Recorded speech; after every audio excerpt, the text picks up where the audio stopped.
لا إله إلا الله لا إله إلا الله. Bismillahirrahmanirrahim. Assalamualaikum warahmatullah. Dito tayo sa pang-apat or katapusang episode sa paksang ano po ba ang Islam? Ustad Abdullah. Okay, ito po ang tatalakayin natin ngayon. Nabanggit na natin kanina na ang tanda ng mga Muslim ay yung pagtutuli.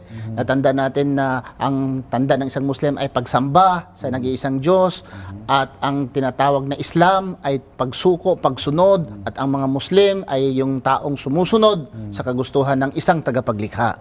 Ngayon naman, atin namang itatatalakay natin ngayon yung si Kristo, yung pag-aayuno. Dahil ngayon, Ramadan ngayon, di ba? Nag-aayuno tayo yung mga Muslim. Timing na timing. Timing na timing. Hindi tayo umiinom at hindi kumakain.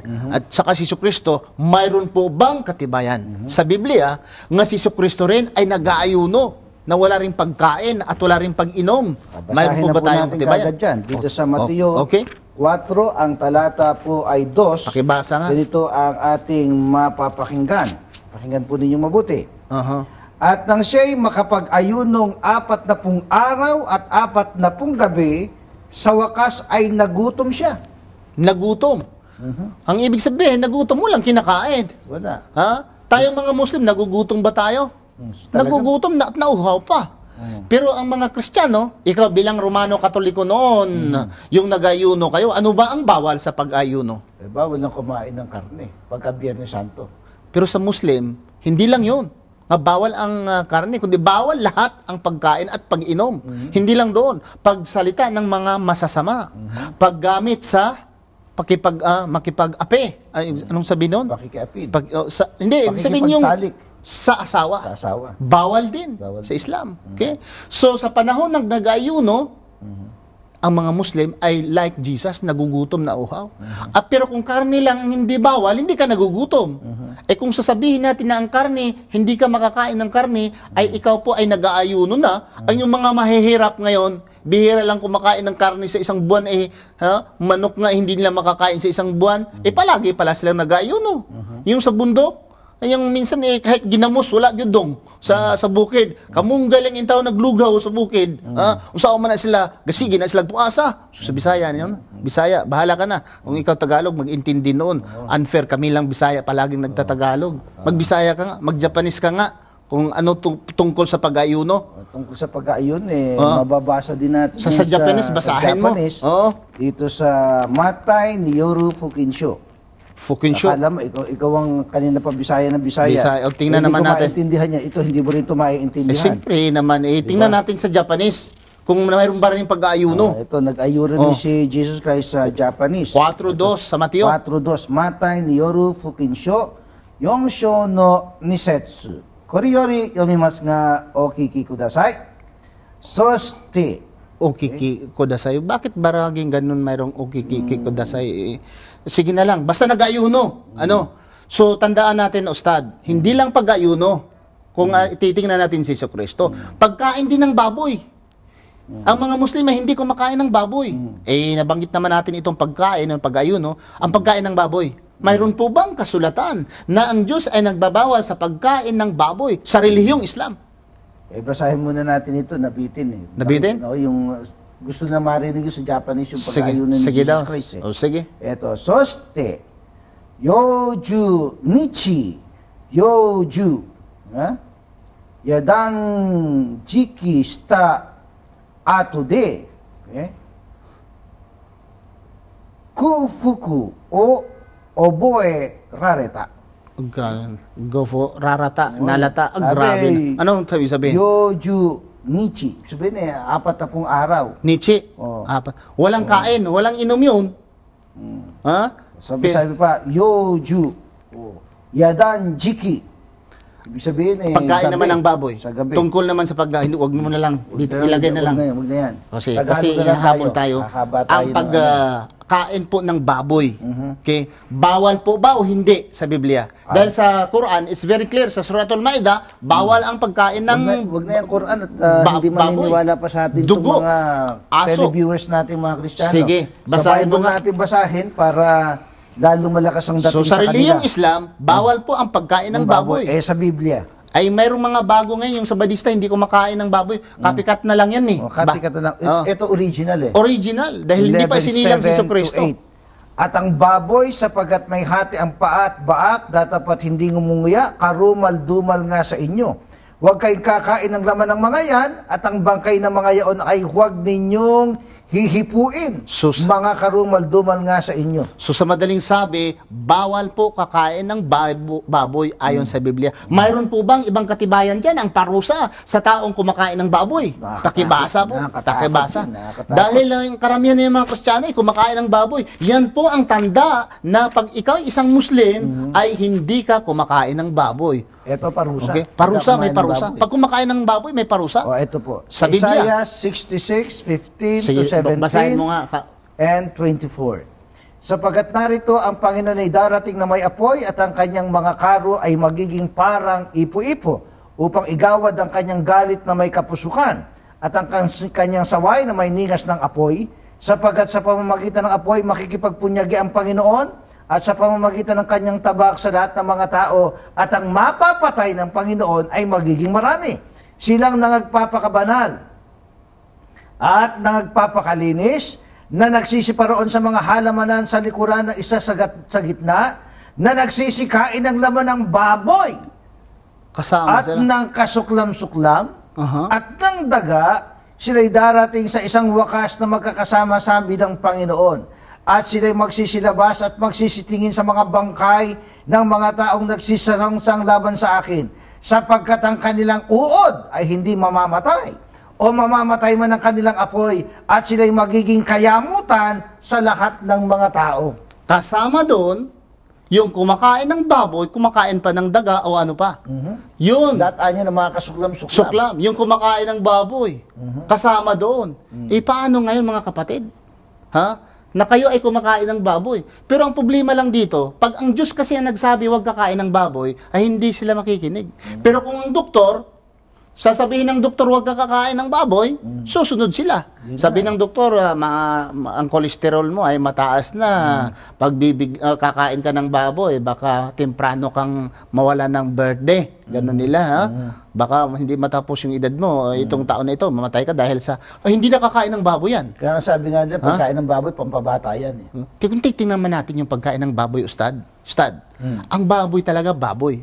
Kung siya sabagang may nagagalit sa'yo, sabi lang, pusa ka, hindi masyado. Ikaw ay aso, ikaw ay kabayo, kabayo ka, kalabaw, ay hindi masyado. Pero pag sinabi ng isang tao, baboy ka, Naku, matindi. Umiinit yung ulo ko. Baka mapasay ka pa. Bakit? Dahil ang baboy, Ustad, kung sa mga probensya, ginawang kubita. Ay, yung mga baboy doon, nandoon sa ilalim ng bahay. Tapos kasi sa probinsya, Ustad, yung mga haligi ng bahay, mahahaba yung haligi nila. Nandoon yung ang sahig na sa ibabaw. Ang baboy doon, pag mayroong sa silong, hindi ko lang banggitin, baka mayroong kumakain naman eh. Pero pag ginagano ng baboy, ginaganon sa baboy. Baboy talaga. Yung hugas na mabaho, matagal nang nabaho, yung hinugas na yung kanin, napanis na. Ibigay mo sa baboy, first class. First class sa baboy. Nangasabin talaga. Oo. Magtaka ka, Ustad. Di ba ang lahat ng hayop, pag mayroong lalaki at babae, lalapit ang isang lalaki, mag-away. Manok. Yung sunoy ba sa Bisaya, sunoy, pag isang babae, magsabong yan. Kabayong lalaki, pag isang may babae, magpaaway yan. Talaga. Ang baboy, hindi. Nanonood habang ginagamit ang kanyang babae. Ang baboy. At grabe, pag nagugutom, umiiyak. Kahit anong ibigay mo sa baboy. Ang ibang hayop, Ustad, pag may dumi, iniwasan niya. Ang baboy, ginawang perfume. Pag mayroon siyang yung baboy, naku, hiniga-higaan niya yung kanya, yung dumi niya, at ang akala niya, ang amoy. Aywan ko. Gusto niya. Oo, ang mga taong, marumi ang baboy dahil, parang basurahan, di ba? Ang baboy. Ustad, ang basurahan, marumi. Marumi ang basurahan. Pero anong tawag sa tao na kumakain ng basurahan? Mas marumi kaysa basurahan. Ang baboy ay basurahan. Ang ibig sabihin, basura na ba? Pagka naglitsyon ka ng baboy, ibig sabihin, naglitsyon ka ng basurahan. Ikaw na kumakain, Mas matindi, kumakain ka ng basurahan. Naku, matindi yun. Dahil scientifically, itong baboy, maraming parasites. Hindi ko lang babanggitin yung parasites of swine and pigs. So kayo mga kapatid, kung mayroong man kayong internet, mag-research kayo. Parasites in pigs. Doon, isa-isahin ninyo. Marami po ang parasite. So kung available naman ng internet i-recap na lang natin na Ustad, ano ba yung kaninang nabanggit natin? Yung relihiyong Islam, na ito po ang relihiyon ng lahat ng mga propeta at sugo ni Allah subhanahu na ang wa ta'ala. Islam, ang ibig sabihin ng Islam, kapayapaan, pagsuko, ang sumusunod dito ay tinatawag na mga Muslim. ang mga propeta ay mga Muslim. pati ang mga disciple Kristo. ni Kristo. Sila mismo may sabi sila yung mga Muslim. At si Jesus mismo. Siya mismo may sabing Muslim Sabi siya. ng Allah, nufarriku bayna ahadi minhum wa nahnu lahu muslimun. Walang pagpili-pili sa kanila sa lahat ng mga prophet. Sila po ay mga Muslim. Quran chapter 3 verse 84. At sinabi pa niya dagdag, sabi ng Allah, wa ma yabtagi ghayral islam madinan fala yuqbala minhu wa huwa fil akhirah minal khasirin. Sino mang magnanais na relihiyon maliban sa Islam sa kabilang buhay, isa sila sa mga talunan. At dagdag sa 19 verse 19 chapter 3 Suratul Imran, nagdagdag pa doon, inna dina indalahil Islam. Ang relihiyon po sa harapan ng Allah ay Islam. Or in other translation, the religion in the sight of Allah is Islam. So very clear. So hindi tayo matatakot na baka yung relihiyon ko ay mali. Hindi tayo matatakot. Bakit? Mayroon tayong katibayan na ang mga sugo noon at hanggang ngayon, ang Quran, nandoon na record din sa Quran, at ang mga pangalan ng mga propeta, sila po ay mga Muslim. Ano po yung masabi ninyo mga Ustad Abdullah, pag hindi ka Muslim, anong masabi mo? Kahabag-habag. Bakit? Sapagkat wala ka sa tunay na relihiyon na itinatag mismo ng iyong Creator. So, yung dati kang iglesia ni Kristo at yung Muslim ka na ngayon, anong masasabi mo dahil ikaw ay Muslim na ngayon? Ako pakiramdam ko talaga napakapalad ko, payapang-payapa, sapagkat narito ang tunay na kaligtasan. Sapagkat si Jesus Christ mismo nagpapatotoo na ang pagkilala sa isang Diyos ay nangangahulugan ng pagtatamo ng buhay na walang hanggan. Yan ang katumbas ng pagsasabing, La ilaha illallah. Walang ibang Diyos na dapat sambahin maliban kay Allah. Ang kagandahan pa dito, Ustad, sa relihiyong Islam, walang pera involved. Wala. Kung ikaw ay mag-Muslim, libre. Kung ikaw ay magpakasal, libre. Okay. Kung ikaw ay binyagan, yung tawag niyang binyag, yung bigyan ka ng pangalan, libre. Ano pa? Papasok ng Friday, libre. Sa Muslim, pag namatay ang isang Muslim, huhugasan siya, Ustad, sasabunan, lilinisan, pabanguhan, libre. Dadasalan ang isang Muslim, libre. Sige, kung hindi kayo maniniwala, kayong nanonood kayo, ngayon, makinig kayo. Kayo mga Kristiyano, mag-Muslim nga kayo, tistingan nyo mamatay, hugasan kayo namin, libre. Sa Muslim kasi, libre pag hinuhugasan. So baka hindi kayo maniniwala, magtanong kayo. Kung mayroon mang iaabot mo sa imam, kung na lang yan, yung sadaka na lang yan. Pero hindi ibig sabihin, hindi yun abuli, hindi sadaka. sadaka. At saka huhugasan ka kahit wala kang pera. Sa Muslim, Ustad, pag namatay ang isang Muslim, walang problema. Lahat ng Muslim community ay nagtutulong-tulungan. Hindi gaya ng sa ibang relihiyon, mahirap mamatay na walang pera. Dahil magastusan pa siya. Bibili siya ng kabaong, magpapakain pa siya, magpainom pa. Sa Muslim, wala. Pag namatay ang isang Muslim sa relihiyong Islam, anong gagawin, Ustad? Huhugasan lang, paliliguan, pababanguhan. Papatagalin pa ba? Babalutan ng puting tela within 24 hours. Within this 24 hours, kailangang ilibing na ang, sa Bisaya pa, ilubong na ang patay ng Muslim. Pag babae naman, ang maghugas sa babae, Muslim na babae. Muslim na babae. Okay? Pag ang lalaki naman na Muslim namatay, ang maghugas ay lalaki naman na Muslim. Ito ay lalagyan ng pabango, babalutin sa puti na tila, dadalhin sa libingan, na wala pong iba ang gagawin, kundi yun lang ang dadalhin niya, yung puti na damit na doon sa libingan. So ito po mga kababayan, kung saan-saan po ninyo nakikita itong aming ngayong talakayan tungkol po sa Islam, pinag-aanyayahan po namin kayo mga kapatid. Pakinggan ninyo ang Islam galing sa mga Muslim, magbasa kayo ng mga aklat, nga ang mga nagsusulat po ay mga Muslim, mga author Muslim. The problem of many non-Muslim today They read and they hear what is Islam from the non-Muslims. So ito po ang masabi ko. Magbigay ka nga bilang conclusion, Ustad, dahil patapos na po tayo. Bilang konklusyon, mga ginigiliw namin mga taga-subaybay, na dapat na at napapanahon na inyong yakapin ang relihiyong Islam sapagkat dito mapapanatag ang ating pamumuhay, lalo na ang ating kaluluwa sa pagdating ng araw ng paghuhukom. Sapagkat mismo ay nilinaw ni Jesus Christ alayhisalam at itong buhay na walang hanggan na ikaw ay makilala nila na iisang Diyos na tunay. La ilaha illallah.